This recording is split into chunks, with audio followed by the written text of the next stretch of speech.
तकरीबन एक महीना पहले मैंने एक स्टोरी चलाई थी कि एक बड़ी साजिश उत्तर प्रदेश मदरसा बोर्ड के खिलाफ चल रही है। आज ये बात जो मैंने कही थी वो सही साबित हुई। उत्तर प्रदेश की इलाहाबाद हाई कोर्ट ने आज मदरसा अधिनियम 2004 को धर्मनिरपेक्षता के सिद्धांतों का उल्लंघन बताते हुए इसको गैर कानूनी करार दे दिया है।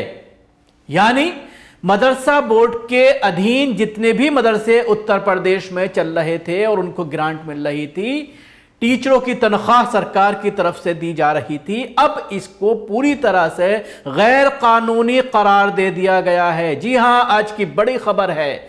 मदरसा बोर्ड जिसके तहत 1 लाख से भी ज्यादा छात्र पूरे उत्तर प्रदेश के मुख्तलिफ मदारिस में पढ़ रहे हैं, उन मदारिस में पढ़ने वाले बच्चों के भविष्य अब अधर में लटक गए हैं। एक बड़ी साजिश मदरसा बोर्ड के खिलाफ, उन मदरसों के खिलाफ कहा जा सकता है कि यह है।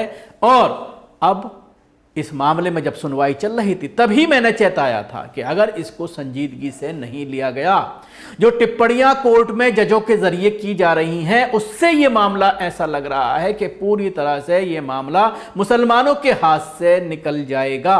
और हुआ भी यही। पूरे अधिनियम को गैर कानूनी करार दे दिया गया है।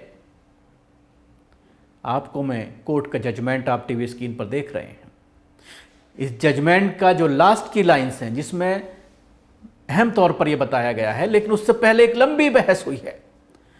जजमेंट बहुत बड़ा है, तकरीबन 85-86 पेज का ये जजमेंट है जो आप अपने टीवी स्क्रीन पर देख रहे हैं। इसमें पहले पूरी भूमिका बनाई गई है कि कोई भी राज्य इस तरह का कोई नहीं बना सकता जिसमें धर्मनिरपेक्षता का उल्लंघन हो, उसके सिद्धांतों का उल्लंघन हो।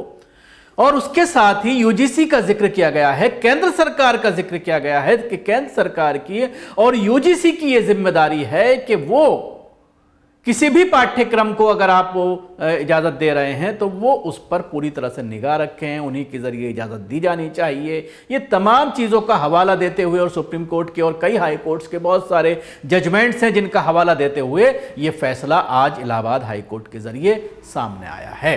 जज कह रहे हैं, उपरोक्त चर्चा के मद्देनजर हमारा मानना है कि मदरसा अधिनियम 2004 धर्मनिरपेक्षता के सिद्धांत का उल्लंघन है जो उसका एक हिस्सा है। भारत के संविधान की मूल संरचना अनुच्छेद 14 और 21 का उल्लंघन और भारत के संविधान की धारा 21A और धारा 22 का उल्लंघन है। विश्वविद्यालय अनुदान आयोग अधिनियम 1956 तद अनुसार मदरसा अधिनियम 2004 को असंवैधानिक घोषित किया गया। इसके अलावा हम इसका निर्णय नहीं कर रहे हैं। आरटीई धारा 1 की वैधता जैसा हम पहले ही मान चुके हैं। मदरसा अधिनियम गैर कानूनी है और हमें विद्वानों द्वारा भी सूचित किया गया है। दोनों पक्षों के वकीलों ने कहा है कि उत्तर प्रदेश वैदिक पाठशालाएं नहीं हैं। एक सवाल खड़ा किया गया था कि वैदिक पाठशालाएं उत्तर प्रदेश में चल रही हैं, तो उसमें यह कहा गया कि दोनों पक्षों ने कहा है कि यहाँ पर कोई वैदिक पाठशाला नहीं चल रही है और इसका कोई अस्तित्व नहीं है। इसके साथ ही चूंकि मदरसों के छात्र बड़ी संख्या में हैं तो उत्तर प्रदेश सरकार को इसके लिए तत्काल कदम उठाने का निर्देश दिया गया है। इन मदरसा छात्रों को मान्यता प्राप्त नियमित स्कूलों में समयोजित किया जाए। प्राथमिक शिक्षा बोर्ड के अंतर्गत मान्यता प्राप्त विद्यालय यूपी राज्य का हाई स्कूल और इंटरमीडिएट शिक्षा बोर्ड राज्य उक्त प्रयोजन के लिए सरकार आवश्यक अनुसार ये सुनिश्चित करेगी पर्याप्त संख्या में अतिरिक्त सीटें बनाई गई हैं और यदि आवश्यक हो तो आगे भी पर्याप्त संख्या में नए विद्यालय स्थापित किए गए।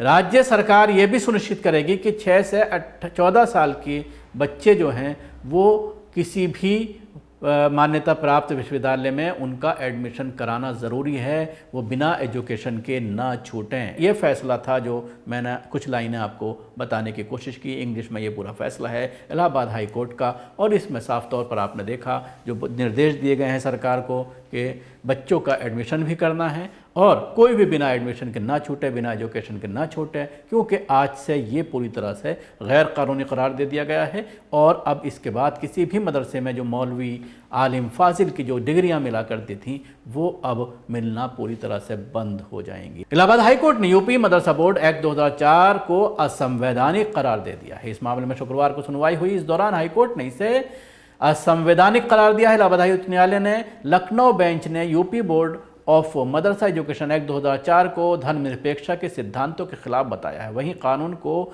अल्ट्रा वायरस घोषित किया गया है। इसके अलावा जस्टिस विवेक चौधरी और जस्टिस सुभाष विद्यार्थी की खंडपीठ ने उत्तर प्रदेश सरकार को एक योजना बनाने का भी निर्देश दिया है ताकि वर्तमान में मदरसा में पढ़ रहे छात्रों को औपचारिक शिक्षा प्रणाली में समायोजित किया जा सके। अंशुमान सिंह राठौड़ ने इस पूरे मामले में यूपी मदरसा बोर्ड के खिलाफ याचिका लगाई थी। यूपी मदरसा बोर्ड एक्ट 2004 के खिलाफ याचिका इलाहाबाद हाई कोर्ट में अंशुमान सिंह राठौड़ की तरफ से लगाई गई थी। याचिका के जरिए उन्होंने इसे असंवैधानिक करार बताया था। साथ ही कहा था कि यह एक्ट धर्मनिरपेक्षता के सिद्धांत के खिलाफ है। हालांकि मदरसा बोर्ड की रजिस्ट्रार प्रियंका अवस्थी ने कहा है कि अभी विस्तृत आदेश का इंतजार है। विस्तृत आदेश के बाद ही ये फैसला किया जाएगा कि आगे क्या करना है। सुप्रीम कोर्ट जा सकते हैं। वहीं मामले में चेयरमैन डॉक्टर इफ्तिखार अहमद का कहना है कि विस्तृत आदेश का देखने के बाद इंतजार कर रहे हैं, उसको देखने के बाद आगे का फैसला किया जाएगा, अध्ययन करेंगे और वकील की एक टीम तैयार करेंगे। अगर ज़रूरी हुआ तो सुप्रीम कोर्ट का भी रुख करेंगे, क्योंकि ये 2 लाख बच्चों के भविष्य के फैसला है। इलाहाबाद हाईकोर्ट के फैसले पर राज्य अल्पसंख्यक कल्याण केंद्र सरकार का अल्पसंख्यक कल्याण सहित अन्य अल्पसंख्यक संगठनों ने आपत्ति जताई है।